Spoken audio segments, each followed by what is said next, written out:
Ni Fayat punya. Tak, Payat tu Baba fahamkan dia. Ya. Dia translatekan macam mana? Dia pergi Dia pergi nak fahamkan. sambut hari jadi Abah. Okey. Ikut laluan tu nak pergi rumah. Kek dia dah macam UFO lah. Topi. Siap ada dari Malaysia dengan Palestin. Oh ya? Ya. Adik. Jadi Dia abang. buat kan? Tak jadi. Terima kasih adik.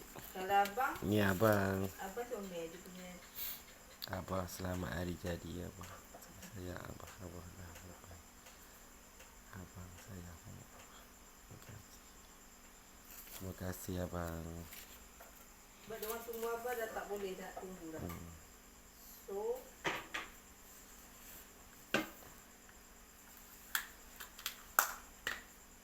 Thank you.